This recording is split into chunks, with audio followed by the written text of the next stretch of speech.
at Work panel debates. We have quite a marathon today, but we also have a big topic to tackle, and we're not leaving this venue until we've solved it. Um, my That was not a threat, that was a promise.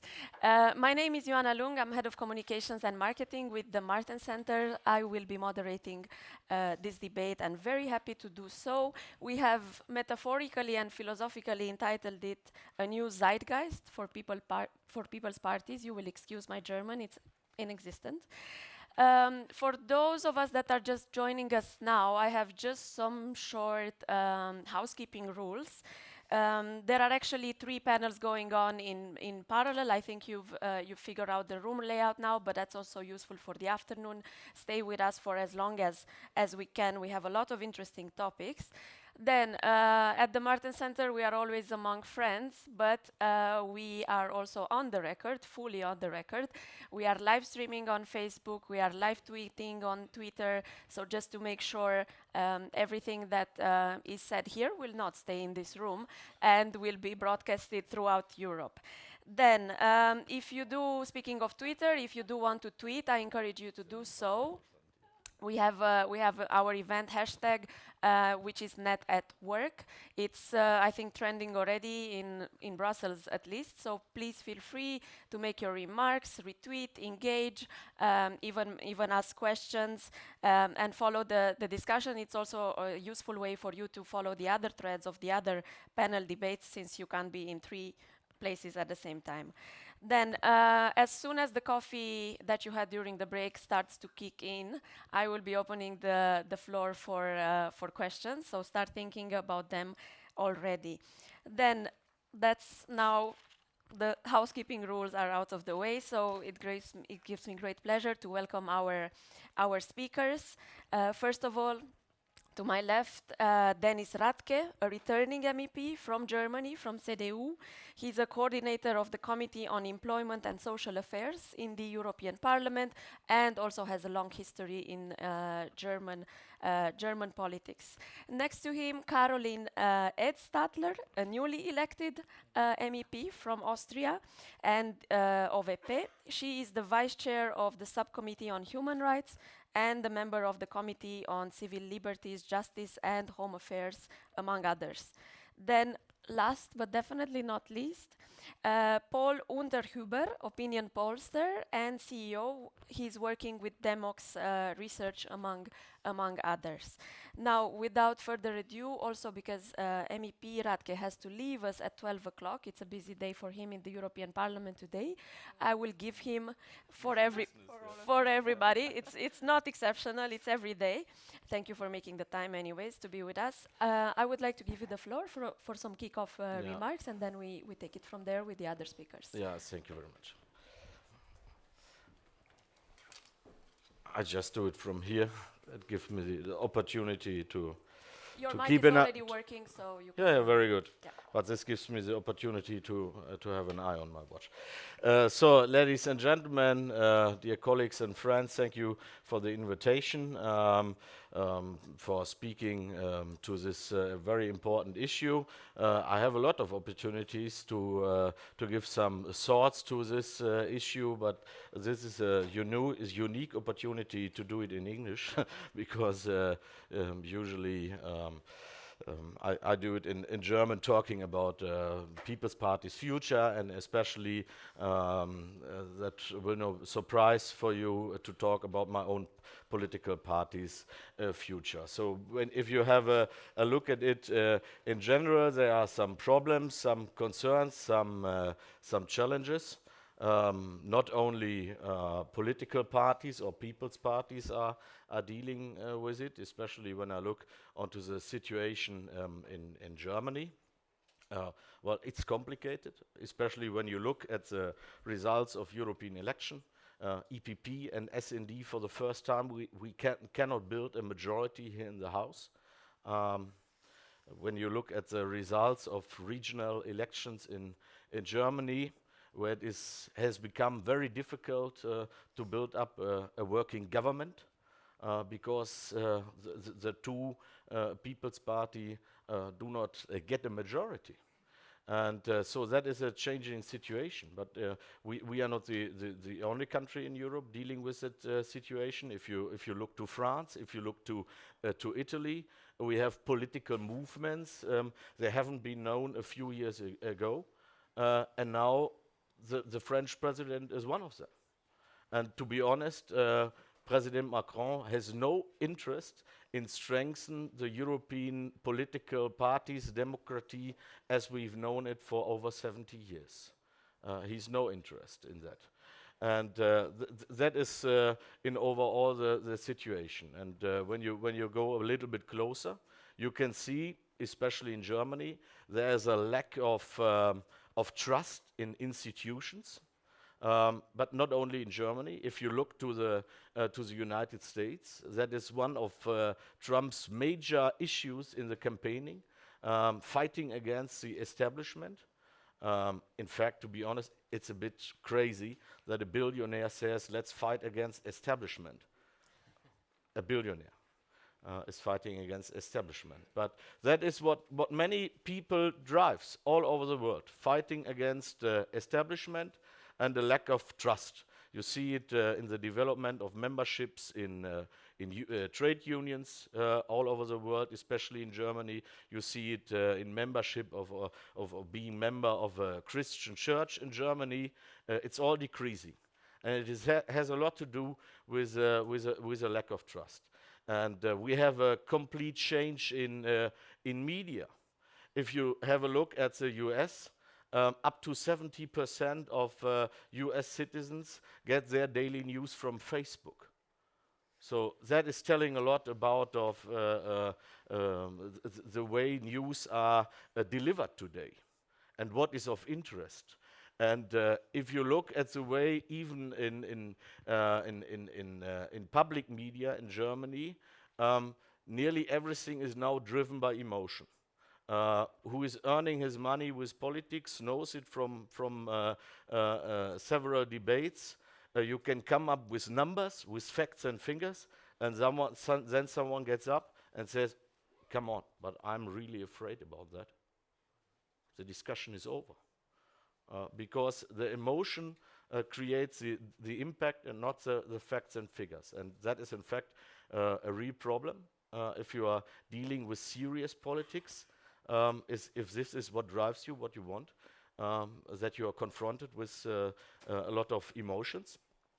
Maybe that is the reason why the discussion of artificial intelligence is such high on the agenda, because if natural intelligence is running out, one needs to have intelligence, but that's only a little sidekick.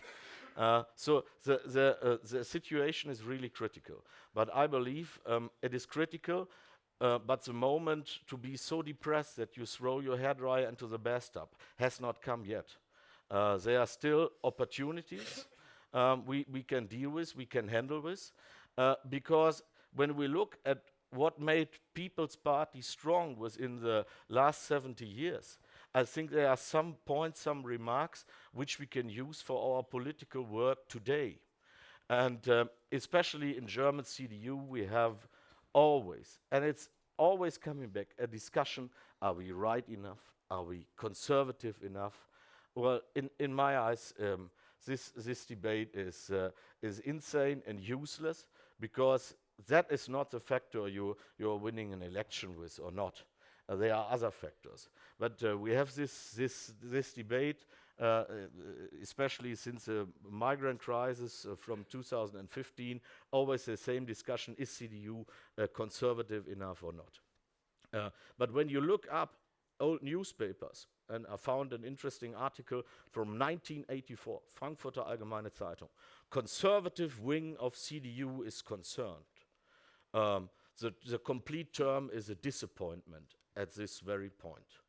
It was 1985, and the chancellor was Helmut Kohl, and who's giving his name today to a building of the European Parliament.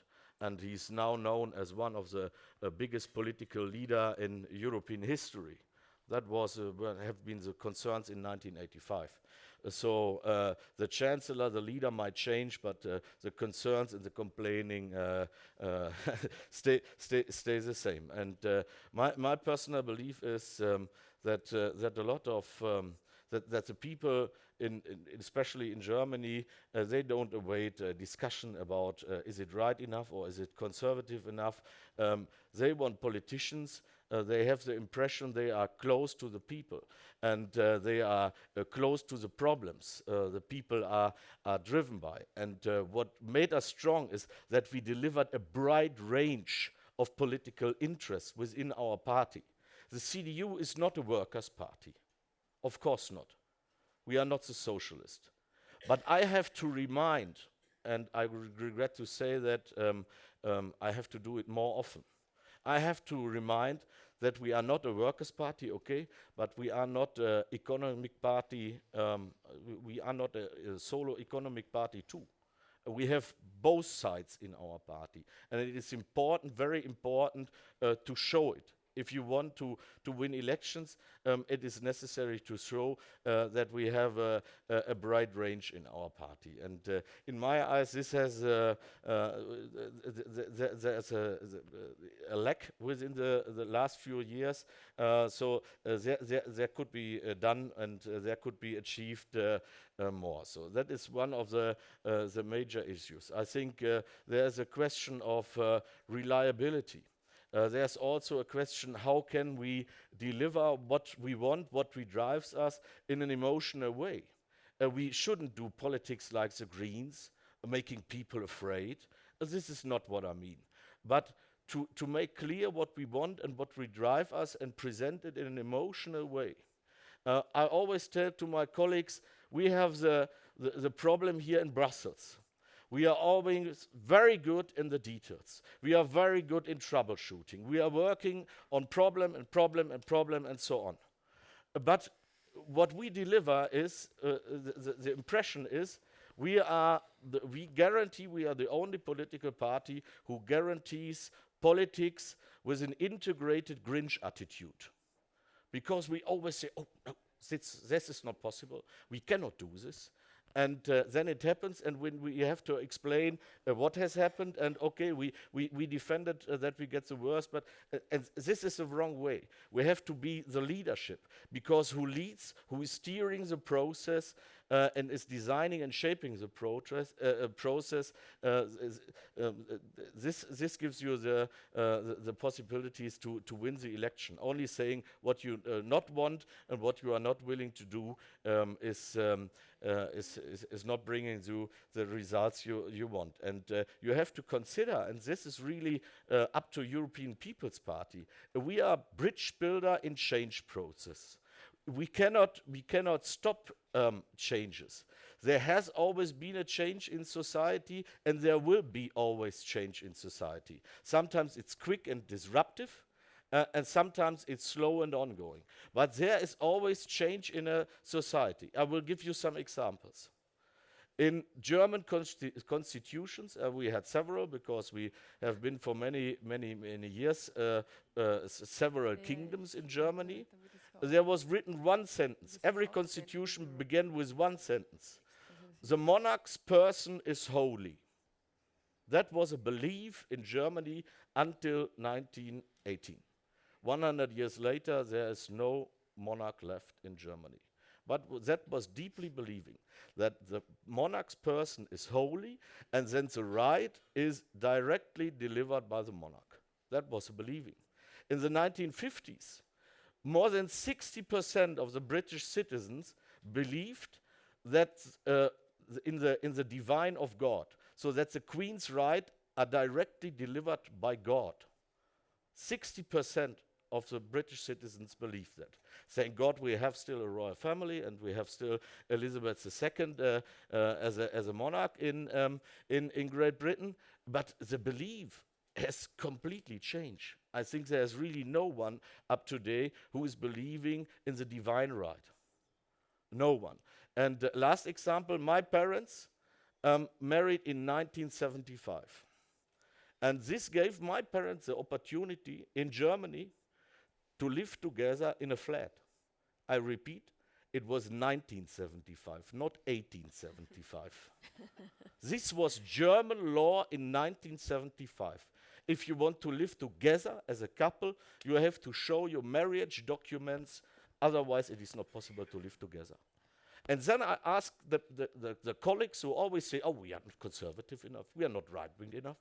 What is it we want to get back? Is this what we want to get back? No. Or is it the problem that we said we want to exit nuclear power? Is it against conservatism to say we need a transition in the energy sector? Is it that what we want? Do we want to get back to that? No, that was not what I meant. And the problem is everybody is complaining, but is not telling what he really wants. And so it's my personal belief we have a future. We have to accept that structures are changing. We have to change our own structures, especially with a view on young people. When you look, over 30% of the first voters in Germany voted for a Green Party. Come on, that is insane. Only 13% for CDU and 8% for the so-called Die Partei from Martin Sonneborn, satirical party. 8% of the first voters. That is really an alarm signal. So we have to change our structures to be attractive, but we have to really show up what we politically want in a bright range. And if we do that, we will be successful in the future. I'm pretty sure of that. Thank you. Okay, thank you. Thank you for this, MEP Radke. I would like to give the opportunity right away to MEP Edstadler to come in with some initial remarks of her own, but also with some quick reactions if you already had them, have them to these kickoff remarks. Karoline, the floor is all yours. Yeah, thank you, and thank you for the invitation and the opportunity to talk about People's Party's future, because I think that's crucial for all of us here in Europe. When we are talking about the future of People's Party, we have to pose the question, why should they be successful? Why should People's Parties be successful or not other parties, like the Greens, for example? Because climate change is a topic which is discussed widely, all of Europe, I would say, in the world at the moment. But why I am convinced that People's Parties should be successful, not only because I'm from ÖVP, from Austria, and by the way, I'm feeling a bit like outstanding, this time like positive outstanding, because we just had our elections 2 weeks ago, and we could reach 37.5%. And that's really, for Europe, all my colleagues ask me, how did you do that? And how can we do that, for example, also in Romania and Poland, Germany, for example? So, well, I have an answer, and it was my choice to join the People's Party in Austria. That was not by occasion, because I think we should listen what the people's problems are, and then we should react, but in a realistic way. And that's what we try to do. And when you, Daniel, said it's not that the CDU or the CSU is the Socialist Party and the Workers' Party, well, I would not agree in one sense. I would say we should take the people where they are and give them solutions. And it's no matter if they are workers or if they are civil servants or if they lead enterprises. But we should take the problems and try to deal with them, because that's what people accept, that people want from politics. And I always say politics, you are going into politics because you want to move something in a positive direction, of course, and that's what I want to do. And for my background, I'm newly elected MEP, but I'm in politics since 2 years in that Liga, let's say it like that. I was state secretary in the Ministry of the Interior, and that's like a deputy minister. It's not the state secretaries we have in Germany, so it's a political office. And what I try to do is to bring solution to certain problems. And you can only do that if you listen to people. And I have the impression some of the politicians forgot to keep in touch with the people, to deal with their problems, not to do something because they are convinced that is the solution now, but to talk with the people, to discuss it with them. And I can also give you an example how I did it on a certain topic in Austria during my time as state secretary. I was responsible for the task force penal law. And somehow it is in connection with something you mentioned about being conservative and the role of women and men. It is a matter of fact that we still have violence against women. 80% of the violence which happens, and I can say that for Austria, but it would also apply for Europe, is against women. And we still do not have the right answers for that. And I have been a criminal judge, and one of my solutions is we have to show society that we do not want to have violence against women. We do not want to have violence also against men. But the problem is we have a big portion of violence against women. So we have to do something.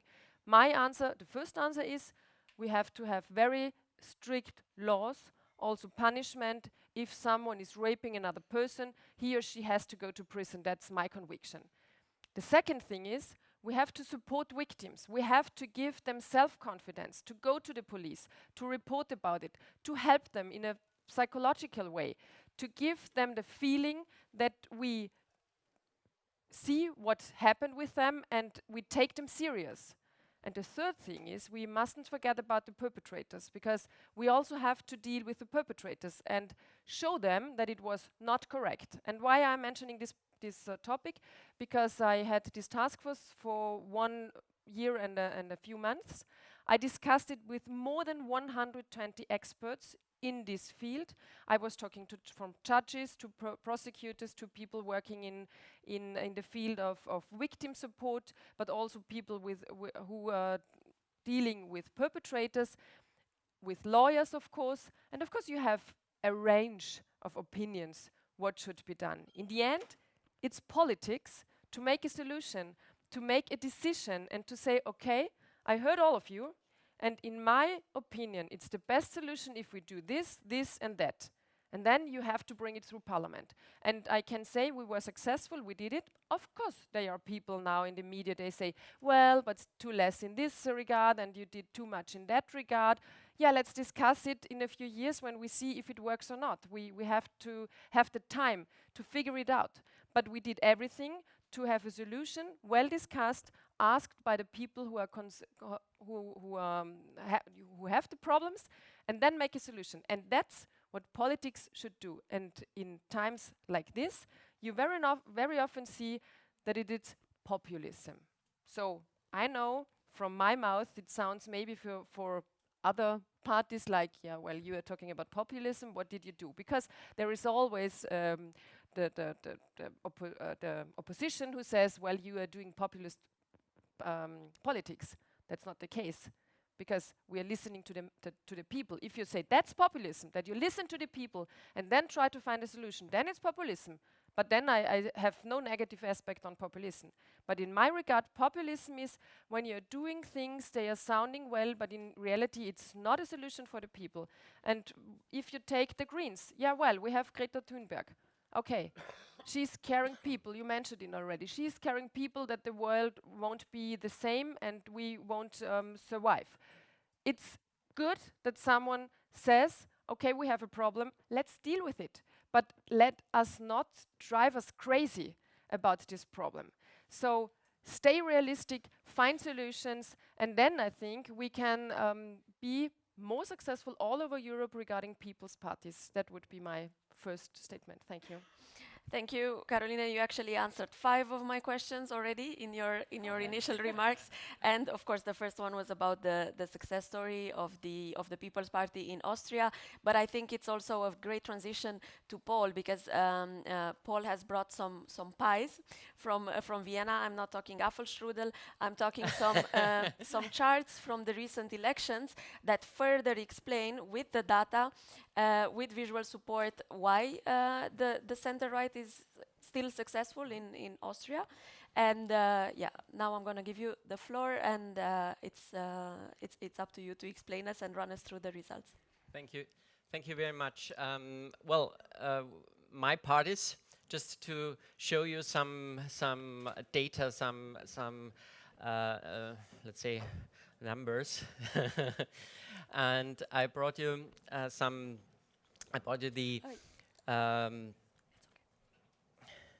the final results and the results of some charts of analytics from the last elections in Austria. And here you see the results from the last elections. You see the People's Party in front as the first with a big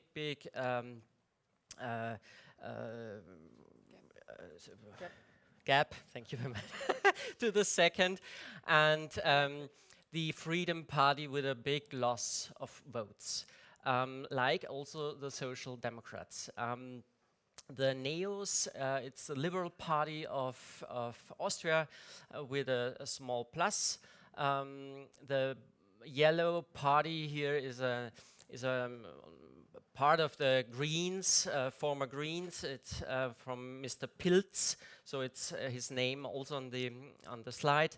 Called the party called Jetzt, had no chance at these elections to get into the parliament, but the Greens were able to get back to the Nationalrat, to the Parliament of Austria. So that's the final result. And just to give you also a short overview about the last years and decades in Austria, I brought this slide here, just to mention out and to figure out that the People's Party here in Turkey had also times of big crisis, as we see in the early 2012 to 2015. There were three parties quite at the same level: the Social Democrats with the Chancellor, the People's Party in coalition with the Social Democrats, and the Freedom Party, quite as strong as the Social Democrats and the People's Party. And after 2015, after the migration crisis, and in 1917, when Sebastian Kurz took get a new leader of the People's Party, the picture changed completely. That was the point when the People's Party get back on the first part in all the surveys and polls, and won 2 elections, national elections, and also the elections of the European Parliament in May of this year. And that will be for this moment my short introduction. But so we can, more. I have a bit more here, but now we can discuss about the short introductions of all of us. We're going to come back to your slides, because I know you have some more in-depth ones that are also a bit more analytical, going into the questions that I had in mind already. I have a immediate follow-up question for all 3 speakers, actually, because you all mentioned it. We're talking about people's parties, catch-all parties, parties that have been in power for a long time, a big size of the electorate. However, as we also mentioned in the description of the panel, we are now living this new era of political fragmentation, and this is now a reality. So obviously the people's parties can't govern alone anymore. So then the next best thing is, of course, to go into coalitions, and this is where now the tricky part comes. Sometimes even the coalition partners are not as junior as they used to be. So their weight and their voice has increased in the political scene. That makes it difficult for the People's Party to coexist with them. So how do you decide? I know this is a tough question, but how do you decide who you go in a coalition with, and what are the red lines before going into this coalition and during governing together with other parties? MEP Radke? Yeah, maybe I just, and it deals a bit with it. I want to add one point to that what Karoline said. I fully agree when she says listening to people and making decisions. That is, I fully agree. But in making decisions, one point is very important. Always keep in mind what, as a political party, is our most valuable asset. And we can see it at German social democrats. Uh, they made some decisions in social reforms that might be correct. That it might be the right decision, but it was against their most valuable political asset, and that is why they lost the trust, the people's trust, and they cannot recover from it. They can discuss and decide what they want. They cannot recover. They cannot escape from their decision. And so we always have to keep in mind what is our most valuable political asset. And in my personal belief, it is our Christian view of humankind. That is what makes us unique. And that is what we need to show our politic and our political decisions are driven by that. And so I directly come to the question to building up a coalition. Of course, you have to make your decision if it's a regional parliament, national parliament. The decisions have to be taken on the floor where it's needed. But for me, for Germany, it is absolutely clear. There cannot be coalition, no collaboration with Alternative für Deutschland. It is not possible. It is an absolutely red line, and it would destroy what I described as our most valuable political asset. It would destroy it, because this party, in a nutshell, is racist, is fascist, and it's not possible to work together. And if colleagues say, oh, well, there are some smart guys, I met a doctor, I met a lawyer, I met a judge, smart guys, okay, might be. But even in Nazi party, there was some smart and nice guys. I don't care about it, because if you are a nice and smart person, and you are dealing with that guys, sorry, you are catched up with them.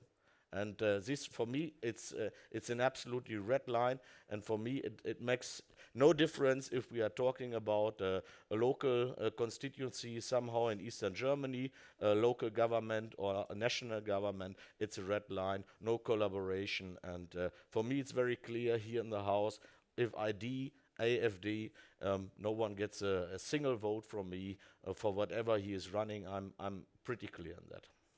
Karoline? That was a clear red line. Well, first, of course, it is about topics. The most interesting thing in politics, and I think the thing when you can be successful, is that you can bring through a lot of topics for which you were voted. So that's the most important thing. The second thing is also persons. It's about people and relationships between the people. And if you remember the figure which were shown by Paul, then I showed it a bit, I don't know if you saw it. It was 2017 when Sebastian Kurz took over the ÖVP. And there was a hype. It was like, yeah, I think I'm not someone dealing with statistics normally, but you very rarely see such high figures from one moment to the other. So it's about persons. And also in a coalition, you have to be able to talk to your partners on a daily basis, quickly, swiftly, if there is a problem, and there must be a certain form of good relationship to come together to discuss things. Well, and I think your question is also in the direction, what will Austria do now? What will Sebastian Kurz do? What will the ÖVP do? And I can't give you an answer by now, because we have three options at the moment. The most, maybe the form most people would like to see at the moment, but we're talking about after the elections, is to have a coalition with the Green Party. Because these two parties, ÖVP and Greens, they are the winners of the elections. We won about 6%, the Greens won about, help me Paul, 10%, so it would be somehow logical. But then these other two topics, the other two arguments come into play. Topics, what can we do, what can we bring through, and people. So the first round started. Sebastian Kurz had discussions with all party leaders of Greens. The second possibility is together with the socialists. He had also discussion with Randy Wagner. And the third option is to go with the FPÖ, our former coalition partner. And I would also like to stress the FPÖ is not like the AfD. So you will really have to do a clear distinction here. It is, you can't compare FPÖ and AfD. We had a good coalition with them regarding the topics. We had good personal contacts with them. It was growing. But then there was a disaster of the video of Ibiza. You heard of it, and Sebastian Kurz said immediately, we can't go further. Well, now we have the situation that they lost about 10%, about the amount the Greens won, but not directly. So you can't have the voters from the FPÖ to the Greens, that's clear. But that's the distinction between the two. And at the moment, it's very important to have deep discussions with all parties. What topics can we bring through? And for the ÖVP, I can say we want people to feel safe. So we have the issue of security in Austria. That goes along also with the question of how we can solve the question of migration in Europe. You know maybe that Austria was mostly affected by the migration crisis in 2015 and 2016. We had about 88,000 asylum applications in 2015, and in 2016 it was half, about 44,000. So we are still dealing with this high number. So it's very essential for Austria to have security and also this feeling of security. And that's what I always stated as state secretary. There is the objective security and there's the subjective security. If you do not feel safe, then you can't feel subjectively secure. And that's one of our topic, and we want to be clear in that. And the other topic is that we want to take away the burden regarding tax from the people. Everyone should be able to live with the money he or she earns. And if the burden of tax is that high, that people who are getting social benefits from the state are in the end better situated than people who are working, then there's something wrong in the system, and that we also want to clarify. And I think these two topics, we have a lot of more, but these two topics are essential in the discussions also with the Greens, because there are some differences. And the big topic which we have in common is to do more for the environment, also for the regions, for our farmers, and to support the climate, the positive effects on climate. And now we are in the middle of the discussions. It's not even a discussion on coalition, but it's a first round to look what can we do with whom.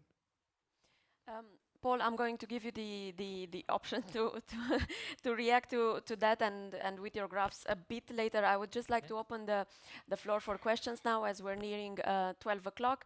I have my colleague Gavin in the back with the mic. I see 1 hand, 2 hands, 3 hands, 4 hands. We're going to start here with the gentleman in front. If you have any specific questions directly for MEP Radke, please mention it so that he can address them before he leaves.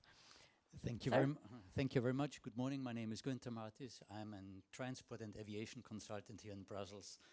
I'm an Austrian, and I have the pleasure to follow both the developments in Germany and in Austria at the political level in the past years. And I would see, let me describe it in the following way. It seems that the people's parties, they are completely stuck to their power. They don't want to leave anything out of their power. And I think this is what brings the broader range of people away from sticking with power, listening to people. You said that very clear. That's important, absolutely. You listened and then you made decisions, but the decisions were not in favor for most of the people who needed that. And I think this is something, when we are talking about a new Zeitgeist, that is something that you really need to take more serious, in my opinion. There are clear examples in Germany. I don't want to talk about the diesel issue, for example. There are other examples in Austria where it comes to reforms, where experts have clearly said this should not be that, this should not be that, and the government pushed it through just to show action. Is that what people need? People need solutions which are sustainable. And my last point is when people say the Greens are coming up and creating fear. Well, listen, it's 12:05. Somebody has to speak up. I'm sorry, so please listen to the people. Thank you. Thank you. We have right in the back, Gavin, the row back. Yes, you sir, you raised your hand. Yeah, we can give you the mic now. Thank you very much for the invitation. My name is Michal Boni. I'm the former member of European Parliament from Poland. So we are just after elections. And I fully agree that one of our key messages should look like you have mentioned, listening to the people, making decisions. It's crucial because very often we as people involved in politics are thinking about themselves as elites, social elites, political elites, cultural elites, and so on. And you need to understand that in this time under populism, it's very important to redefine the relation between political elites and the society. Some people are saying crowds, but I think it should be redefined. And also what is important to cooperate with civic society organizations because they are very useful when we want to organize better those hearings and be much more open for listening to the people. And I hope that EPP, as a whole party at the European level, it's clear for me, but we need to work with national parties in our family to discuss those issues and to not only to improve communication, but first of all to change our activities every day. Thank you. Thank you. This was more of a comment. I also have, Gavin, I have Roland in front. And we're going to stop here, but have a second round. Yeah, thanks, Ioana. I'm Roland Freudenstein, the policy director of the Martens Center, and I just want to briefly come back to the title of the whole session, the Zeitgeist. Where is it going? I mean, where is Europe's population heading in terms of its values? And what does that mean for the political family? And, you know, it's sometimes very difficult to apply solutions that work in one country to all the others or even to individual other countries. But let's try to distill some kind of general conclusions here. Thank you. Thank you, Roland. So we have the question about power. To put it bluntly, have the People's Party been in power for too long? Are the Greens right to be afraid and to try to make us afraid? Then we had, of course, the comment about redefining the relationship with citizens and how we work with other organizations. And then thank you, Roland, for bringing this up, because I also had it on my questions list. Indeed, the whole title of this event is Rebooting the Center-Right in the Age of Discontent. So the question is the spirit of the times discontent? Why are the Europeans so unhappy? And what can we do about it? MEP Radke, I'm going to give you the chance to respond first. Yeah, I'll start with the first point. We are stuck to power. Well, if you look at Austria and if you look at democracy in Germany, our democracy is not a natural process like in the United Kingdom, where parliamentarism started in 1688. Our democracy in Austria and Germany is designed by the World War II winners. And it was their decision to design it that way. And there are things that are very similar in Austria and in Germany, and there are things that are completely different or a bit different. But the understanding is the same, that the big political groups shall be not only in a closed shop way, the big political groups shall influence the whole society. That is the reason why we have political groups or unions and churches people in the public media and so on. This was designed by the winners of World War II. It was their decision. And to be honest, it has delivered a big success for over 70 years. But because when I look on Austria and when I look on the development in Germany, well, to be honest, it's not the biggest punishment to live in that countries. There are billions of people envying us all over the world for living in Austria or for living in Germany. So that model has been successful. And well, if it's 12 or 12, that might be. You are right. But what I'm concerning about is that in some way we are pretending, oh, the big political groups, they slept for the last 30 years, and now here we are from the Green Friends, and we know everything, we solve every problem. What has been achieved in the last 20 years? When I'm discussing with pupils, in Germany it's very emotional, that topic, Friday for Future. And I ask them, please tell me, CO2 emissions, did they raise up in the last year in Germany, or did they decrease? Of course, they raised up.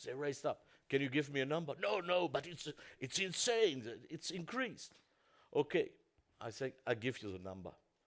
It's 4.6 minus CO2 reduction in 2018. And within the European Union, we are talking about minus 1.6. Worldwide, we are discussing about a plus of 2.3. So you are telling me we are doing nothing in Germany, we are doing nothing in Europe. Then tell me what is about that numbers. So we do not need the Greens to tackle that problems. We are dealing with that for many years. But it has no impact in the public discussion. And then I can refer back to making people afraid and discussions about emotions in politics and how difficult it is to come up with facts and figures and numbers. It makes no sense if people are afraid. So, and what was I don't know if you want to listen to to respond to the Zeitgeist, the spirit of our times, and what's the EPP's reaction to that? How do we live in this world? Well, I think what we are losing is a bit the common census in our society. When you look on what made us strong in Germany, we had that what you call nivelized middle class society. That was what was made us strong for many years. Also the belief, if you are working hard, you can achieve your goals, and you can build a house, have a car, a small piece of wealth. That was a belief for over 50 years, and it worked out. And the middle class in Germany is melting, and so this understanding and this common consensus of the middle class is melting with it, unfortunately. I think there is a real separation all over Europe. When you look into the developments I described with a view on Trump, you can also have a look on Putin. There are a lot of people all over Europe watching Russia today and enjoying. If they have a LGBT demonstration and the policemen are working with brutality against gay and lesbian people in Moscow, people are sitting in front of the TV all over Europe and enjoy their pictures. That is really a development that concerns me, and I think it's. There are several points you have to look at it. If I had a solution for everything and I could explain where it is going and there is a clear direction, I would try to become Pope. But luckily, I don't know, so I can carry on here. Karoline? I think you wouldn't become Pope. It's too late. I guess the stick to the power question was more addressed to Germany than to Austria, because I would say people clearly gave a mandate to the ÖVP to bring the politics for which Sebastian Kurz stands in regard of nearly 40%. You have to realize, I have to realize myself, and that's what I meant, that we have to look that we bring this topic through. And I fully agree with you when you say we need sustainable solutions, and we need answers for the problems of the people. And sometimes it's really hard to give these answers in a way that the voters say, well, but that lasts for the next 10 years, and only in 10 years we can see the advantage of it. And it's hard for people, for parties in general, to be re-elected. That's clear. That's why we hope that we can create a real stable government now in Austria, which can work for 5 years and also bring solutions which are not for all people the, let's say, comfortable solution. But I fully agree, and it's the task of the politicians to do so. When you say it's 12:05 regarding climate change, I can also partly agree with Daniel what he said, that the environmental numbers are much higher in other continents than in Europe. We produce about 1% of CO2 regarding the whole world. So yes, there is a problem, there's a big problem, we have to look for solutions, but we can't do it isolated in Austria or in Europe. We need the whole world. And if you're looking to China, then they are producing a lot more. We have to bring them into boat. Yes, we have to do, but again, I would like to reiterate, it's no sense, it doesn't make any sense, let's put it like that, to fear people.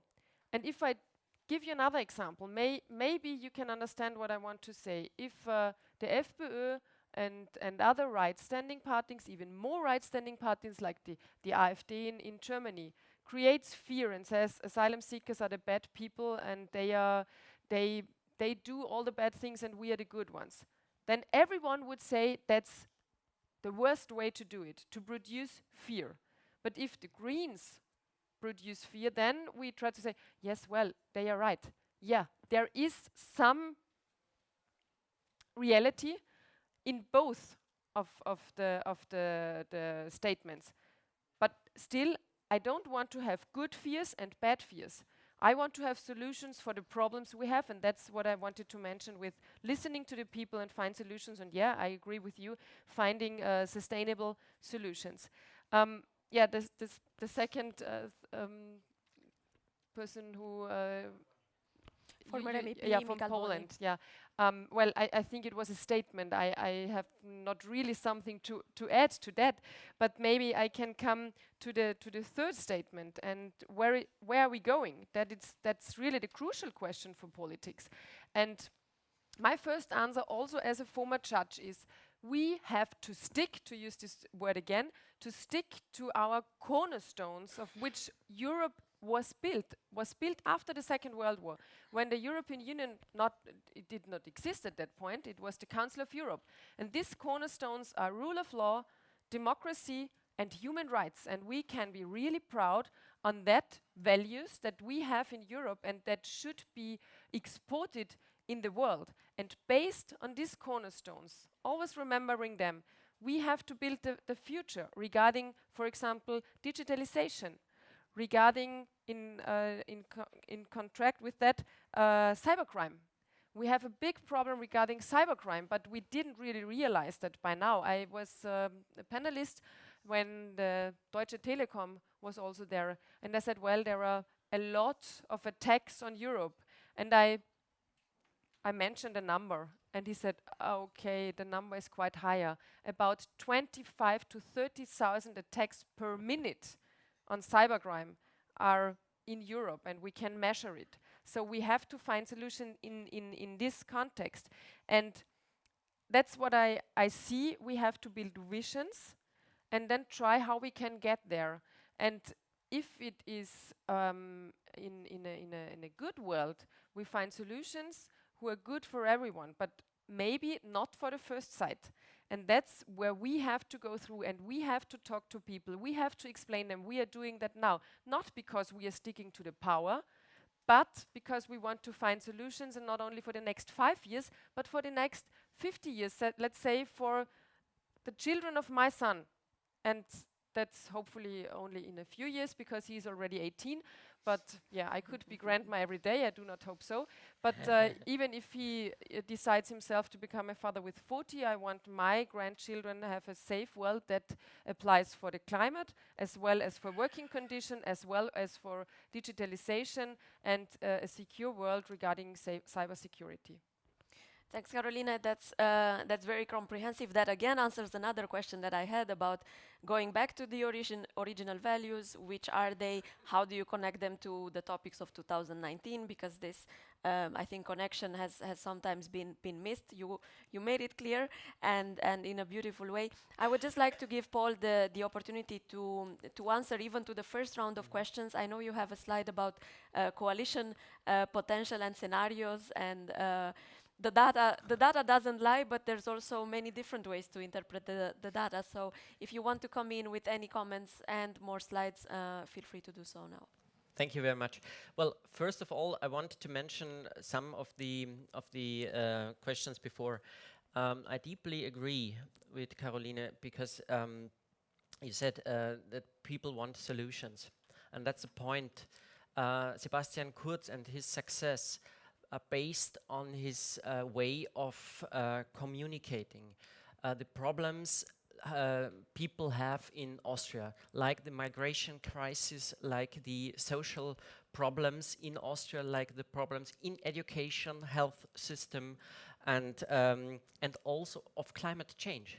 The way of communicating, the way of dealing with the problems of Austria, of the political, on the political agenda, how to get also some solvings and understandings for the problems. It's something really special for Sebastian Kurz and his way to get this, to have this success we saw in the last years, and last but not least, also how to handle with the fears of people they have. For example, with the migration. For example, also with the climate change. To take these fears and give also some easy ways to understand how to get a solution on a political way. One other point is just to mention the new Zeitgeist of the people's parties. We see also in our surveys that that people are getting much more. That people see the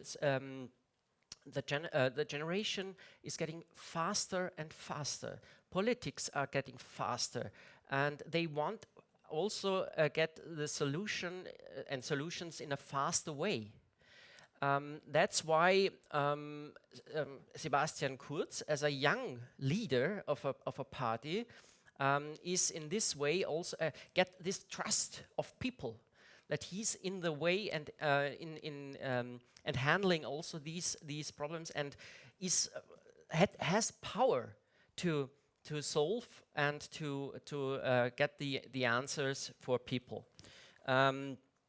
That's one of the main points I want to figure out. One other thing is the question about the coalitions. Well, all the topics, all the issues are more on the side of Karoline, as she already mentioned. But one point I will figure out, the ideological differences between the parties are getting, let's say, are not any longer in this strong way on the surface of the political discussion. It's getting much more weaker. These differences are getting in the second line. It's a question of solving, as I said before, also the problems. So even Greens and People's Party in Austria are in many cases different, and also the voters are different. There could be a basis for some solutions and could be also some way of a stable government for the next 5 years. And just to show you technical and just to show you also why it's a matter also of the structure of the voters.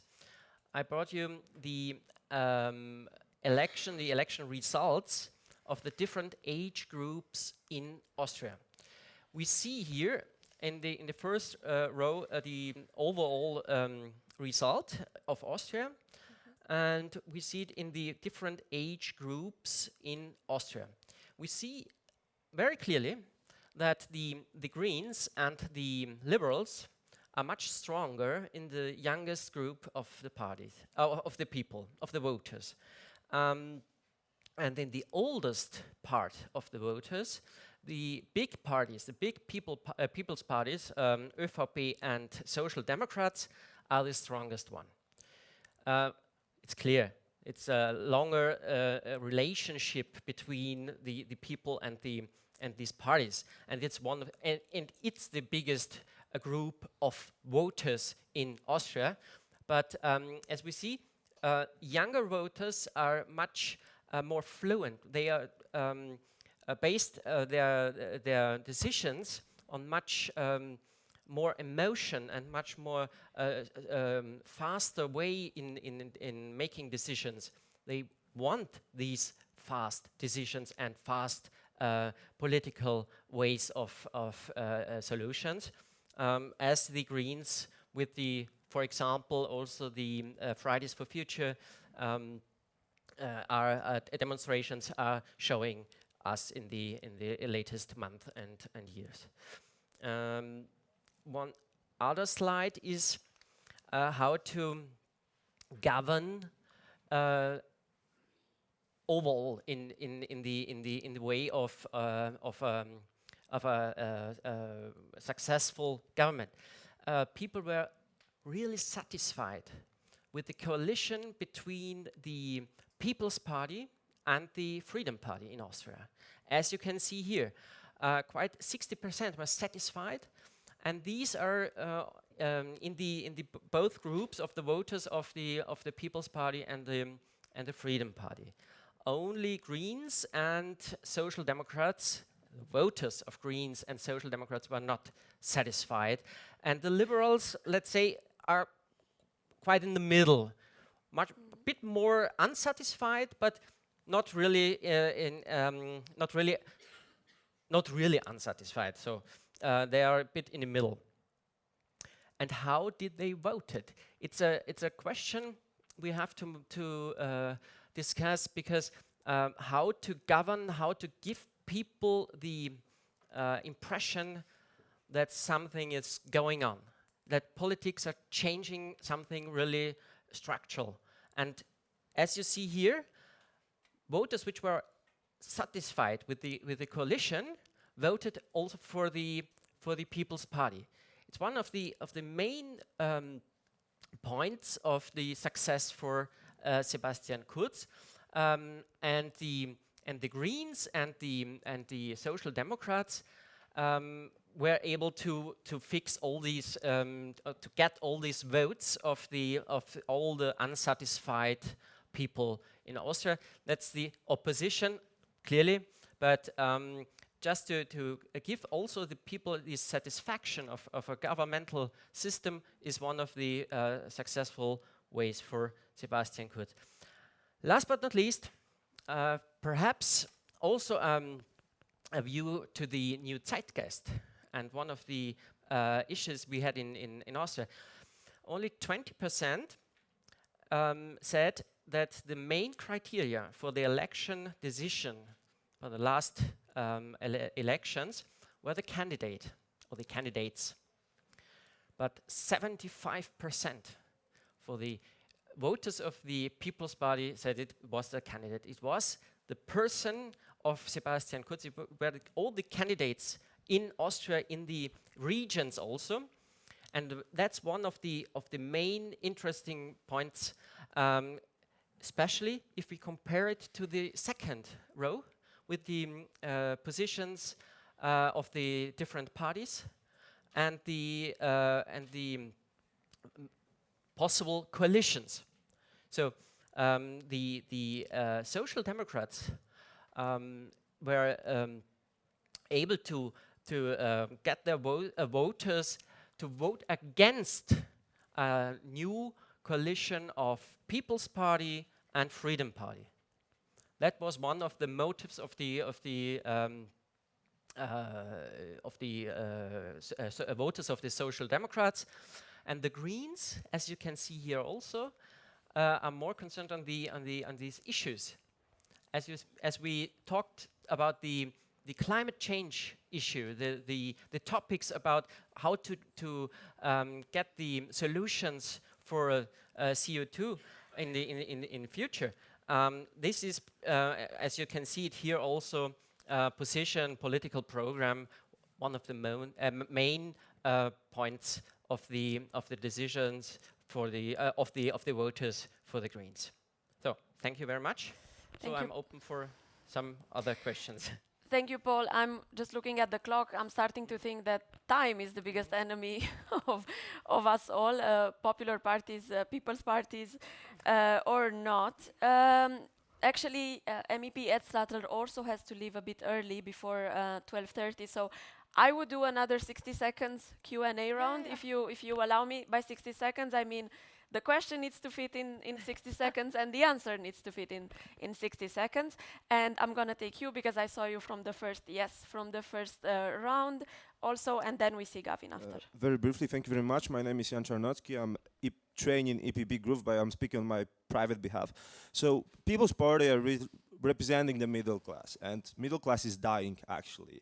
And I have an impression that we don't talk enough about the economy because, well, from perspective of youth, we will not have probably better future than our parents had. Like the promise that we'll slowly get better future and we have better life than our parents had, it's not there. So from perspective of youth, you either have promise of climate disaster and not really good life. So you either go like racism, far right, and blame everyone, migrants, for your lack of success, or you go to this green way of everything will be good, just let's be green. So my point is that how to tackle the issue of dying middle class, because we represent the middle class and middle class is dying. So that's just what I would like to underline. Thank you very much. Thank you. That's a clear question. And then another hand in the back, Gavin. Yes. Stasinopoulos, formally with the European Commission. Actually, we talk a lot about the lack of trust as one of the reasons why some political parties are not doing very well. In addition to Austria, of course, we have a very good example of center-right party in Europe, in Greece, that did very well recently. My question now is, to what extent center-right parties that they are not doing very well in Europe is due to probably their socio-economic platforms, and this relates with the previous question, do not meet, let's say, the needs of the citizens in Europe. And I would like to mention one aspect. Fiscal conservatism in the economic field is not a concept which is very popular in Europe among even center-right, let's say, citizens. Thank you. And then the last hand here, Gavin, and we'll wrap it up. Next to MEP, former MEP Boni. Yeah. Thank you very much. My name is Peter Schweiger. I'm a member of the CSU in Bavaria in this context. So we heard people want quick answers, they want simple answers, which leads us to populism, what populist parties normally do. The Zeitgeist, I think, is not only German. It's an interesting word, might be like Schadenfreude, a new international word, Zeitgeist. And I think it's not only related to Germany and to Austria. But I still like a little bit the answer. If this is the Zeitgeist, and this was very interesting that young people up to 35 over-proportionally voted for FPÖ and Greens. We have more simple answers. So what are really the European People Party do? Do we have to run after this Zeitgeist? And I just heard yesterday there's a very interesting Shell study on the youth in Germany. And they found that also the youth in Germany, though very well educated, are very open to populist demands. So that's really a thing I didn't hear. What have we to do, run after the Zeitgeist? And we also heard from Mr. Radke that things are very complicated in legislation. That's one question. I had a second little question to Mrs. Edstadler. As you are working as an ÖVP politician, ÖVP politician, with your Minister of Interior of the FPÖ, Yes. did you never have any conflicts with your values working with a minister from a right-wing party in Austria? But I just wanted to see your personal experience in this working together. Thank you. Thank you. So let's stick to the 60 seconds seconds rule, and yeah, we'll wrap it up. To the second, the first and the second question, I think I can combine that. Yeah, you're right, and we want people able to afford things. We want to reduce the tax load. We want that people can live from their salary, and that's what we try to do, and what we already did. And we had this reform on the tax system in Austria shortly before we were kicked out of the government. Let's put it like that. And by the way, that was one day after the elections for the European Parliament. So it was for me personally like a roller coaster of emotions. But that's the points. And we want also one third thing.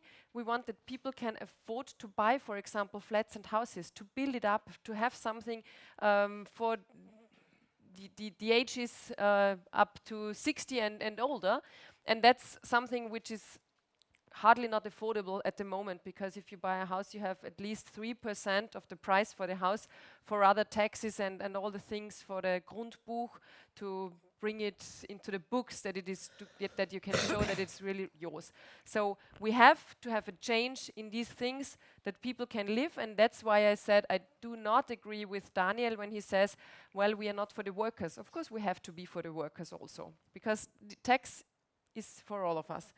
The second thing, I think I was quite clear what I understand about populism. Populism is not from the sense bad. It means listening to people and then create solutions. But populism is then bad if it creates fears only for one purpose, to create fears. If there is something we are afraid of, then we have to try to find a solution.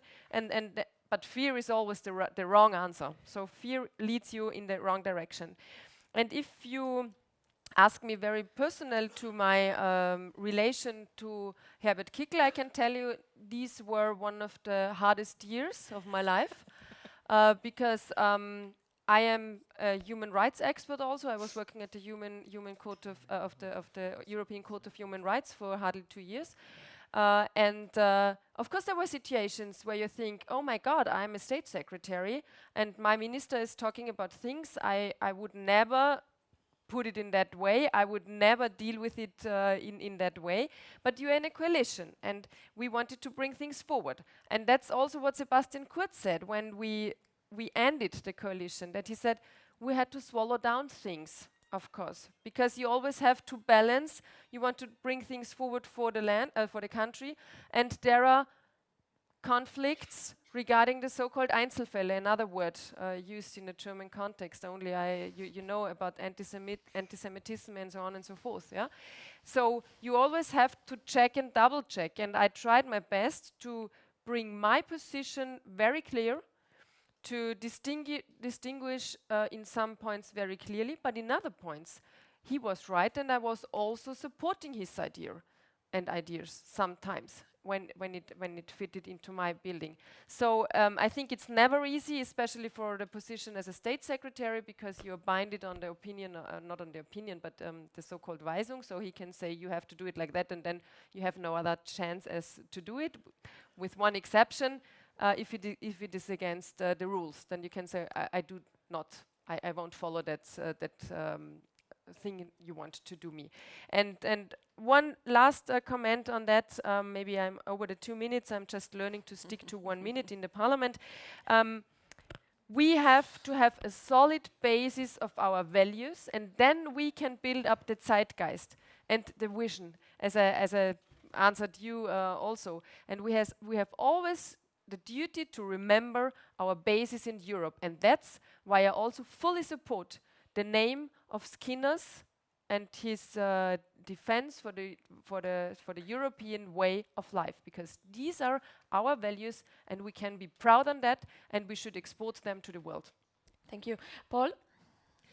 Just shortly, one point was the education and how to explain the political problems also in a, let's say, a much more simpler way.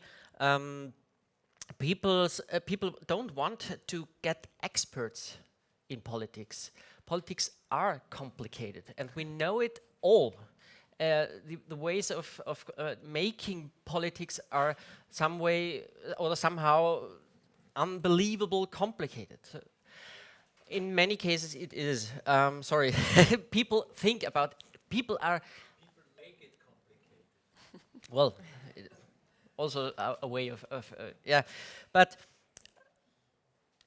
my point is, politics are not a way of race who has the simplest or fastest answer, but also is in charge to, or in power to change the things effectively.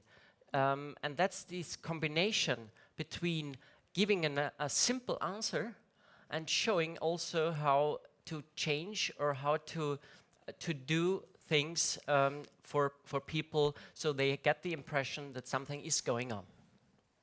Thank you. I think we're going to wrap it up here. We do have the lunch, so you can follow up with the speakers. Paul is staying here for the rest of the day, so if you want to continue to disagree with him, you can do so over some nice food. Stay for the afternoon panels. We're going to, like I said, we're going to solve this issue of the center right once and for all by 6 o'clock, and then we're going to celebrate with a closing cocktail. Thank you to our speakers. I think these are questions that are very dear to the Martens Center, that we have been asking for many years, and finally we have some concrete answers. I think the tweets reflect that. There are some memorable quotes that we're going to use in future panels also. Thank you, everyone. Enjoy the lunch. Thank you. Thank you very much.